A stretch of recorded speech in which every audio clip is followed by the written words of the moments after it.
Oke, bismillahirrahmanirrahim. Assalamualaikum warahmatullahi wabarakatuh. Anak-anakku kelas 7. Sebentar lagi kita akan memasuki penilaian sumatif akhir semester genap. Untuk pembelajaran bahasa daerah Makassar, mari kita mereview pelajaran yang telah kita pelajari selama 1 semester ini.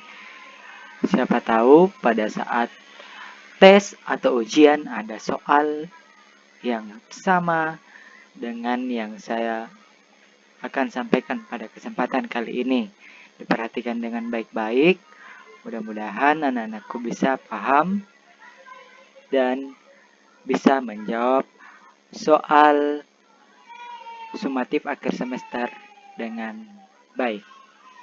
Oke. Kita mulai. Kipilih salah seere panggappa pilangan nabaya A, B, C, iya reka D, poro ampi wali pakutaknan nia kairawanne.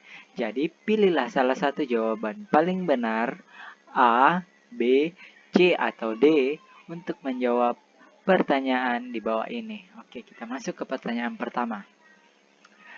Amat tuangi ilalang bahasa Indonesia nikana. Jadi anak-anakku sudah untuk pelajaran di semester 2 ini kita sudah materi pertama kita mempelajari tentang amat tuangi atau ambat tuangi. Jadi kalau saya tanya apa batuana bangkeng, pasti jawabannya kaki. Jadi batuan sama dengan dalam bahasa Indonesia dikenal dengan istilah mengartikan atau menerjemahkan atau proses pengalih bahasaan dari bahasa satu ke bahasa yang lain. Jadi jawabannya adalah menerjemahkan. Nomor 2. Amat tuangi tasere-sere bukuang kana niaring. Jadi amat tuangi atau menerjemahkan terbagi atas 2 jenis, yaitu penerjemahan harfiah dan penerjemahan bebas. Jadi, kalau penerjemahan harfiah yaitu menerjemahkan kata per kata sesuai urutan kata atau kalimat. Jadi jawabannya adalah harfiah. Karena ada di sini kata-kata yang mengatakan amat tuangi tasar-sar, itu berarti mengartikan satu kata per kata atau setiap kata dalam kalimat. Oke, nomor 3 atau nomor talo. Amat tuangi bukan kanan ni cini kiri batuang serok naya niaring. Jadi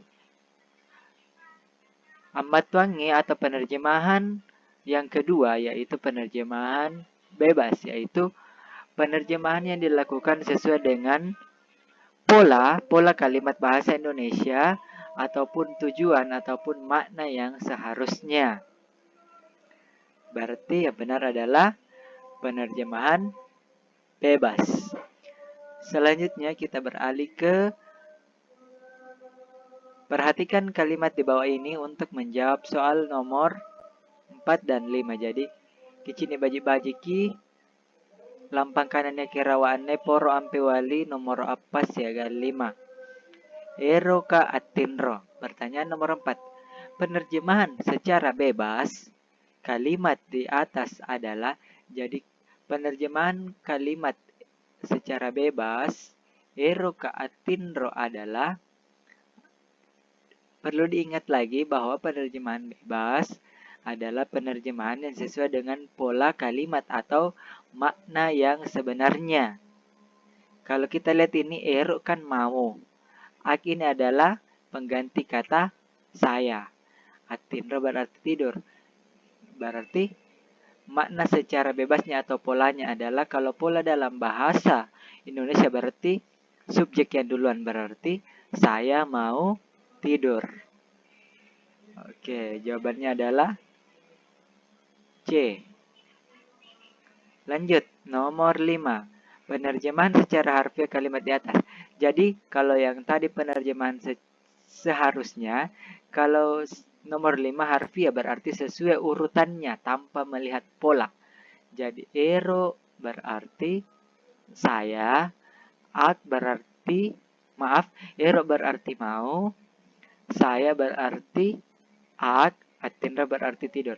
Mau saya tidur. Oke.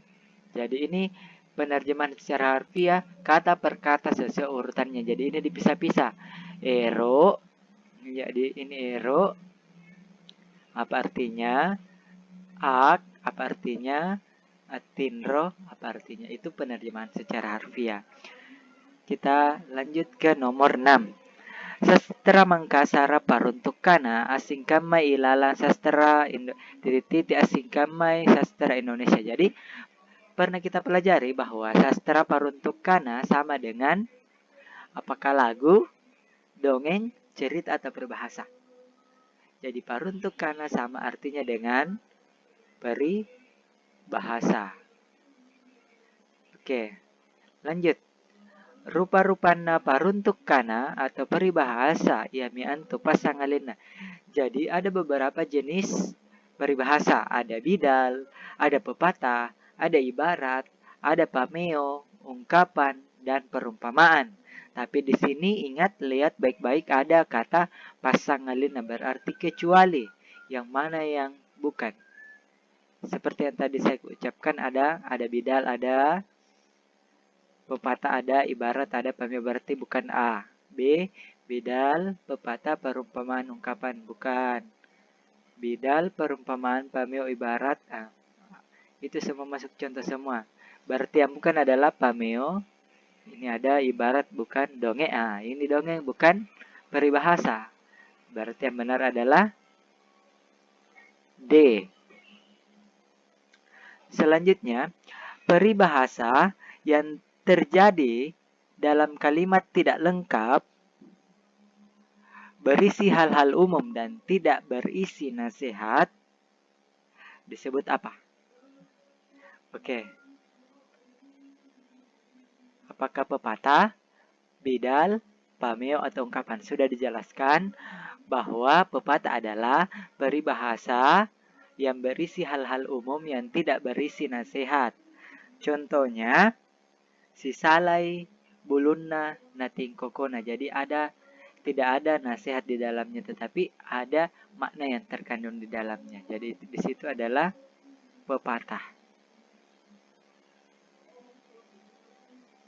Selanjutnya, perbandingan antara orang atau benda dengan hal-hal yang lain mempergunakan kata seperti kamma atau kammatongi. Disebut apakah ungkapan, kemudian B. ibarat, kemudian C. pameo, apakah bidal. Jadi kalau ada kata kamma dan kammatongi yang mengungkapkan, yang memperbandingkan antara hewan dengan hewan atau mengibaratkan hal-hal yang lain, disebut peribahasa tergolong ibarat. Oke, selanjutnya. Kata atau kelompok kata yang khusus untuk menyatakan suatu maksud dengan arti kiasan disebut. Jadi ini kata atau kelompok kata. Jadi kalau misalkan ada kata tia komengin rang duit naya nuka paro antu. Jadi kata paro itu mengandung makna lain. Jadi ini kalau disebut apa? Disebut ungkapan. Ungkapan paro ini berarti kikir. Selanjutnya nomor 11. Paruntuk kana irawaanne antama ki contoh paruntuk kana. Kita baca. Kammatongi, miong, na, balau. Oke. Seperti yang kita tadi pelajari bahwa kalau ada kata kammatongi berarti dia termasuk peribahasa bentuk bidal. Oke. Nomor 12. Paruntuk kana nia kairawaanne antama ki paruntuk kana. Kita lihat antulilaya pena bukunna. Jadi lidah tak bertulang. Jadi dia masuk apa?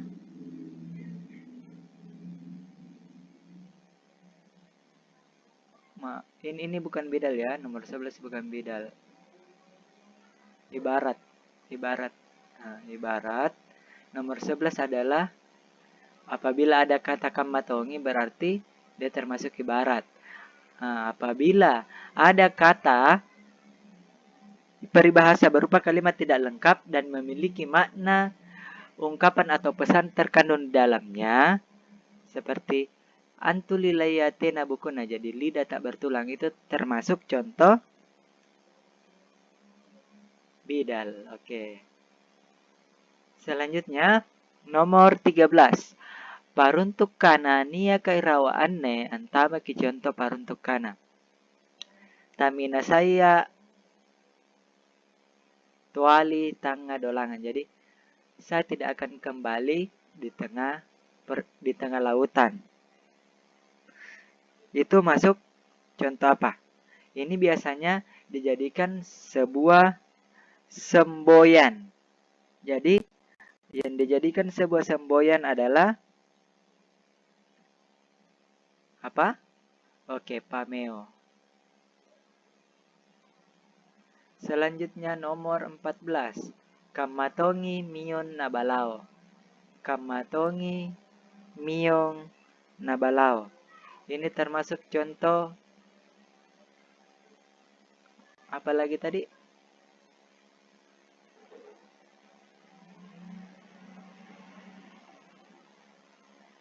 Kalau ada kata kamatongi miyon nabalao berarti dia itu adalah ibarat. Selanjutnya nomor 15. Teak mako apalagi anginrang apa-apana iano. Kaparo anto. Makna kata paro, jadi ini adalah kata atau kelompok kata. Jadi makna kata paro ini ada makna tersendirinya. Berarti orang yang kikir. Selanjutnya nomor 16. Kelong antama ki contoh sastra Mangkasara. Tanjakna atau bentuknya yaitu. Jadi bentuk suatu kelon termasuk salah satu karya sastra berbentuk. Apakah cara penulisannya kelong ditulis seperti dongeng ataukah bagaimana? Jadi dia termasuk karya sastra berbentuk puisi. Selanjutnya nomor 17.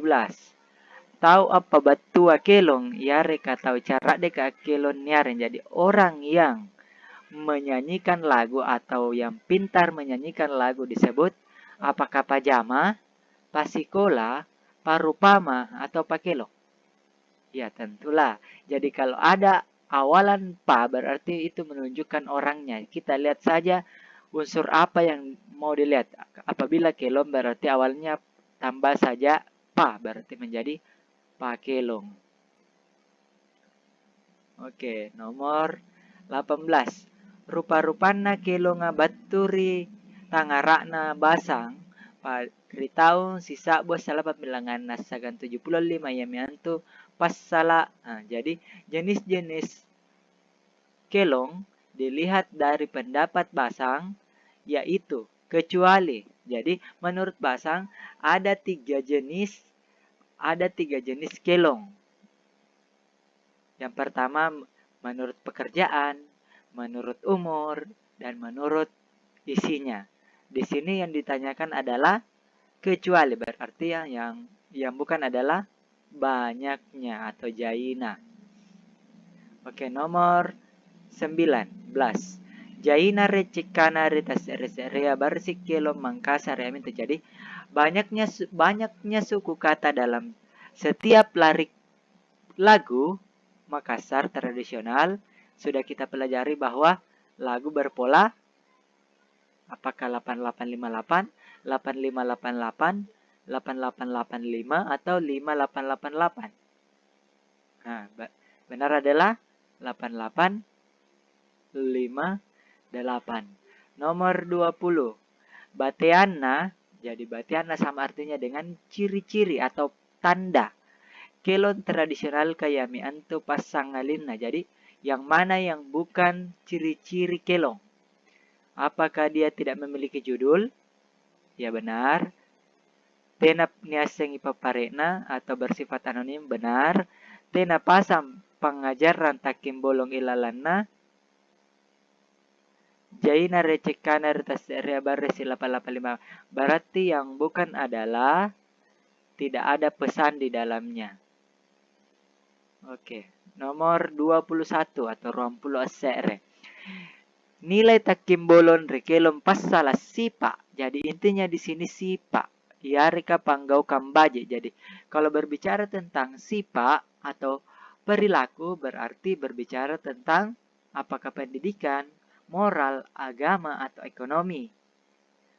Nah, kalau pendidikan bisa saja. Moral bisa, agama bisa, ekonomi bisa. Tetapi yang paling menjurus adalah moral. Karena moral berhubungan langsung dengan sikap atau perilaku. Nomor selanjutnya, kibaca baji-baji kikelon neke rawaan ne poro ampi wali pakutana lomor ruam pulo an rua sagian ruam pulo an lima. Jadi baca dengan baik lagu yang ada di bawah ini atau kelong di bawah ini untuk menjawab pertanyaan nomor 22 sampai 25. Jadi ingat ya, satu lagu ini, satu teks kelong ini untuk menjawab pertanyaan nomor 22 sampai 25. Ikate pasikolaya, lintak-lintak ki ambaung, na lintak todong, tasungke nawanawanta. Oke, untuk pertanyaan nomor 22. Ukira lontarakna kelong irate ayami antu. Jadi kita transliterasi ikate pasikolaya sampai tasungke nawanawanta itu ke dalam aksara lontara. Kita lihat bagian A semua ikate pasikolaya. Cara menjawab soal pilihan ganda berarti kita harus melihat dulu semua ikate pasikolaya. Bagian B ikate pajamanya B bukan. Ikate pasikolaya C bisa. Ikate pasikolaya D benar. Oke, berarti antara A, C, dan D. B sudah tidak masuk. Selanjutnya, baris kedua, linta. Linta ki ambaung. Oh, benar. Linta ki ambaung. Oke, benar. Bagian C, linta ki ambaung. Oh, sama. Benar, masuk semua. Nomor baris ketiga, natuli. Nah, ini natuli. Padahal yang dia seharusnya adalah nalinta. Berarti A sudah tidak masuk. Berarti antara C dan D. Nalinta todong. Nalinta todong. Oke, antara C dan D. Tasungke nawanawanta. Nah, tasungke daleta. Berarti ini daleta di sini. Tasungke nawanawanta. Berarti yang benar adalah D. Oke, nomor 23 atau rompulan talo. Pasala yareka nilai takimbolon rikelong iratayamianto. Jadi nilai yang terkandung dalam lagu ini, dalam kelong ini ikate pasikola. Berarti kalau berbicara tentang pendidikan, pasikola berarti berbicara tentang pendidikan. Oke. Nomor 24. Kelong iratea amal laki recek 5 ia mianto bersih. Jadi kelong ini yang memiliki suku kata 5. Nah, seperti kalau tidak mau pusing berarti baris ke 3. Oke. Nomor 25. Batuana ia rekapasan takim bolon kelong iratea ia mianto. Jadi arti atau pesan yang terkandung dalam kelong ini adalah apakah sebagai anak sekolah harus malas? Bukan. Sebagai anak sekolah harus rajin? Ya. Bangun pagi supaya lebih enak tidur? Salah. C. Sebagai anak sekolah harus malas? Salah. Berarti benar adalah bagian D. Nomor 26.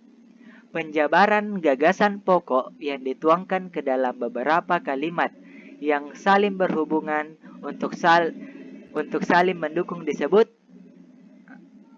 Jadi, kalau dalam suatu bacaan ada gagasan pokok yang dituangkan ke dalam beberapa kalimat disebut paragraf.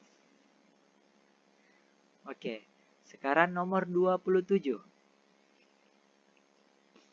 Pamatainna se're paragraf kayami antu. Jadi, ciri-ciri atau tanda satu paragraf yaitu apakah berisi baru, huruf lompo, nomor, atau huruf pecah deh. Jadi, dalam satu paragraf ditandai oleh satu baris baru atau berisi baru. Nomor 20 asagan 7. Unsuruna paragraf kayamentu. Jadi, unsur-unsur dalam paragraf. Nah, seperti yang kita lihat di sini. Dalam unsur paragraf ada kalimat pokok dan kalimat penjelas. Dalam bahasa Makassar disebut dengan istilah lampang kana pokok, nah lampang kana papakasi ngara. Nomor 29. Rupa-rupana paragraf kayami antu pasangalina. Ingat, kecuali. Jadi jenis-jenis paragraf ada 3. Ada deduktif, yaitu gagasan utamanya berada pada awal paragraf. Kemudian induktif berada pada akhir paragraf. Yang ketiga adalah campuran atau campuran antara deduktif dan induktif. Berarti yang bukan adalah koheren.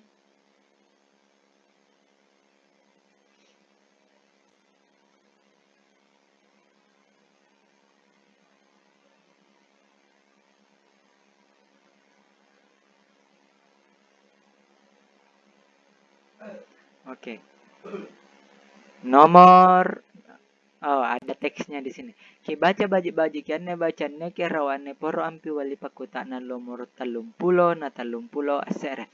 Jadi baca teks ini untuk paragraf ini untuk menjawab pertanyaan nomor 30 dan 31. Sanna mamo tak bangkana emina na langere na tawa apa-apa. Na cini jaimi tahu na era lari baran-baranna mari tempat tinggi ya. Tau amantang birim binangaya jaimi amanyo baran-baranna kalen namami nasalamakang. Anjo baya balompoa tena na nisan-nasanay labatto. Jadi yang mana pertanyaan nomor 30, lampang kana pokok. Jadi kalimat pokok atau gagasan utama yang terdapat pada paragraf ini adalah yang mana menjadi inti dari paragraf ini. Intinya adalah apakah terkejut, atau lari, atau barang hanyut, atau banjir. Berarti yang benar adalah a'ba atau banjir. Berarti dia berada pada kalimat keempat atau kalimat terakhir. Nah, nomor 31. Baca angirati antama ki contoh paragraf. Nah, apabila dia kalimat utamanya atau kalimat pokoknya atau gagasan utamanya berada pada akhir paragraf disebut dengan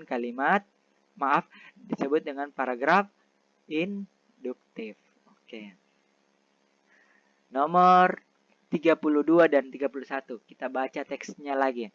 Anne bulanga antama mi wattu bara. Jadi bulan ini sudah masuk musim hujan. Lacinnami allo bosis. Hampir setiap hari hujan. Care-care ni alloia salloi nampak mara katuli bosina. Jadi pakaian yang dijemur lama kering karena sering hujan. Paragraf kalimat keempat. Amal satoma kipole asulukan bala kadingki. Jadi kita juga akan malas keluar rumah karena kedinginan. Yang manakah yang menjadi kalimat pokok dari paragraf ini? Apakah musim hujan, ataukah setiap hari hujan, apakah pakaian lama baru kering, ataukah malas keluar rumah karena dingin. Yang benar adalah anne bulanga tame waktu barat. Jadi ini menjadi kalimat utamanya. Ini menjadi kalimat utamanya. Berarti kalimat 2, 3, dan 4 termasuk kalimat penjelas. Berarti yang benar adalah nomor 1. Bacang ila iratea antama ki contoh paragraf. Jadi apabila gagasan utamanya berada pada awal paragraf disebut paragraf deduktif. Oke. Nomor 34 dan 35 sama saja. Anjero mangasan na jay na matumatun na. Jadi hutan memiliki banyak manfaat. Riro mga jay pokok-pokok akule antahangi abaya. Jadi di hutan banyak banyak pepohonan yang dapat menahan banjir. Riro mga pole jari tanpa pemantangan olo-olo. Jadi di hutan juga menjadi tempat tinggal para hewan. Ia mi anjo para luki angka tutui ro mga kajay matu-matuna. Jadi apabila ada paragraf begini dan dijelaskan ada kalimat penjelas di kalimat mempertegas di akhir, berarti dia termasuk kalimat campuran karena kalimat utamanya ada 2, dia berada di awal dan di akhir, yaitu sama-sama romanga jai matu-matunna atau hutan memiliki banyak manfaat. Berarti dia yang masuk adalah 1 dan 4. Oke. Nomor 35 baca ngerti antama. Contoh paragraf campuran. Oke. Nomor 36 atau 36 karangan yang menggambarkan suatu objek berdasarkan hasil pengamatan, perasaan, dan pengalaman penulisnya disebut. Jadi, karangan yang menggambarkan suatu objek berdasarkan hasil pengamatan, perasaan, dan pengalaman penulisnya disebut apa? Apakah deskripsi, prosedur, argumentasi, atau persuasi? Kita jelaskan satu-satu. Kalau karangan persuasi adalah karangan seperti iklan, memengaruhi. Kalau argumentasi adalah karangan pendapat. Kalau prosedur adalah karangan yang menjelaskan tentang langkah-langkah. Kemudian karangan deskripsi adalah karangan yang menggambarkan suatu objek. Berarti yang benar adalah A. Nomor 37. Rupa-rupana karangan deskripsi ya miantu. Jadi jenis-jenis karangan deskripsi terbagi atas berapa lagi? Terbagi atas 2. Ada faktual dan imajinatif. Rupa-rupana karangan deskripsi ya miantu adalah, maaf di sini ingat ya, di sini seharusnya ada kecuali. Jadi, rupa-rupana karangan deskripsia yamiantu kecuali. Yang mana yang bukan? Jadi, kalau faktual, kata lainnya ekspositoris. Kalau imajinatif, impresionisme. Berarti yang benar adalah deskripsi tujuan. Oke, nomor 38. Karena maraina deskripsi imajinatif yamiantu. Jadi, apa tadi yang saya katakan? Imajinatif sama dengan impresionis. Jadi kalau ada kata kana marena berarti kata lain. Ingat ya. Nah, nomor 39. Kana marena deskripsi ekspositoris. Jadi ekspositoris kata lainnya tadi lagi apa? Deskripsi faktual. Oke. Nomor 40. Langkah pertama dalam menyusun karangan deskripsi adalah apa yang dilakukan untuk menyusun karangan deskripsi. Apa hal pertama yang kita lakukan sebelum menyusun karangan deskripsi? Apakah membuat tema, tujuan, metode, atau kerangka? Yang pertama adalah menentukan objek atau tema. Oke, sekian. Mudah-mudahan anak-anakku bisa menjawab. Mudah-mudahan soal yang dijawab ini ada yang masuk di ujiannya nanti. Mudah-mudahan anakku bisa mendapatkan hasil yang maksimal. Untuk lebih dan jelasnya mohon ditanyakan di kolom komentar. Billahi taufiq wal hidayah. Wassalamualaikum warahmatullahi wabarakatuh.